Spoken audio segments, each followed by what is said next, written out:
嗨，大家好，我又来了。今天我来跟各位分享聊聊我这一台洪嘉诚那个 Gate 125 CVS 这一段时间的使用心得。那上次的影片是开箱，这一次我们来聊一聊它的油耗跟实际上载货的情形，以及在这个它的灵活度。穿梭在大街小巷以及这个菜市场里面的转弯，还有稳定性如何？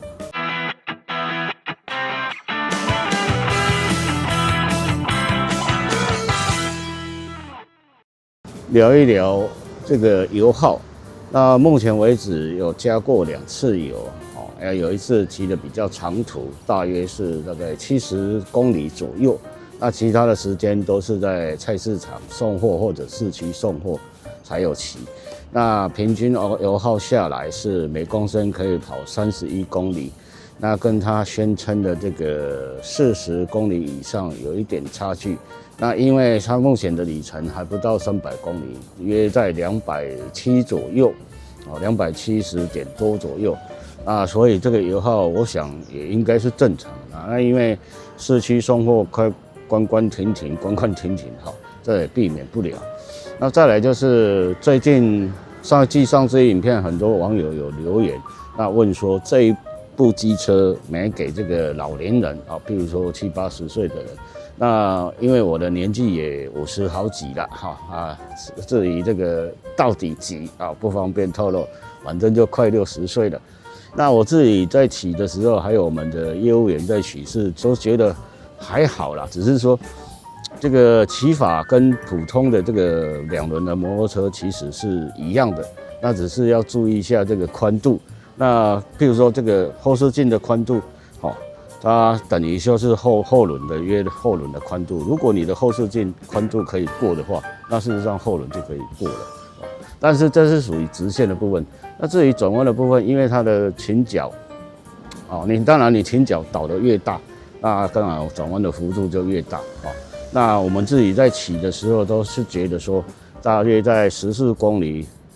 50、60以下的极限，当然要在速限的法规内，在这个50的左右的这个速度的话，直线是非常的稳定。那除非说过到这个50几，快接近60的时候，有时候遇到不平的坑洞，那前把手会有一点摇摆。那当然载货也不适宜骑那么快，我们以安全为主。那载货的量，大致上次影片有稍微有提一下，就是可以，比如说我老婆在做批发鞋子，可以载到这个50、60双左右，那确实是的。那随后的影片也会抛出来，就是剪接出来给各位看。那也有菜市场穿梭的影片。那继而聊到的就是说，如果说你在转弯的时候，这个速度最好是在这个40左右或者是以下，控制好。那转弯，比如说那个一般的道路、市区的道路或者是省道，在转弯这是没有什么任何问题的。那比较特别注意的是在小巷子的穿梭，或者你在停红绿灯的时候车阵的穿梭，要比较注意一点。那因为它后面的倾角一倒下去，它的转弯没有说稍微会有一点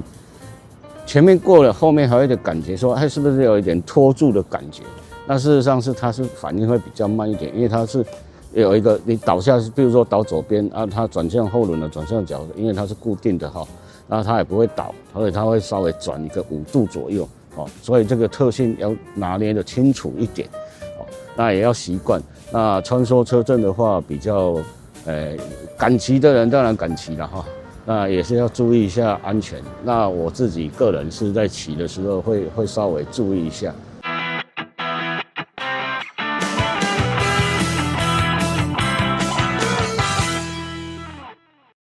我们可以看到后货架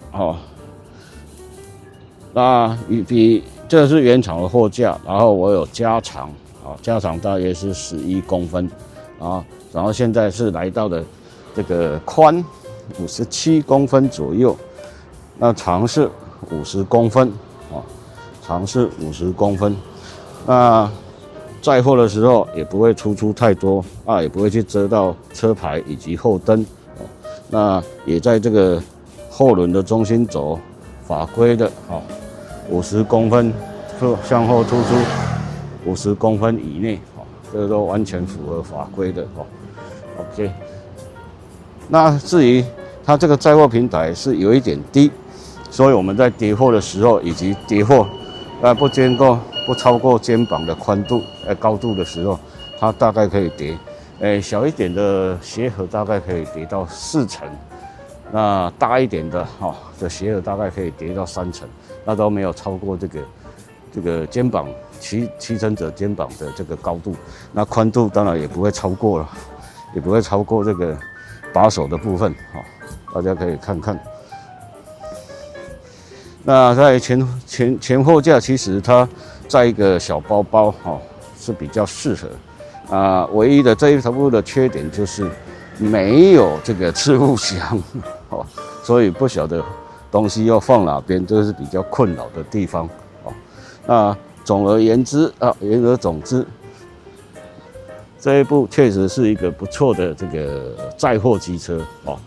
那你露营当然也可以当然只是它后轮的摆动要看个人的习惯。好，那今天就跟各位分享到这边，谢谢各位，记得订阅哦，拜拜。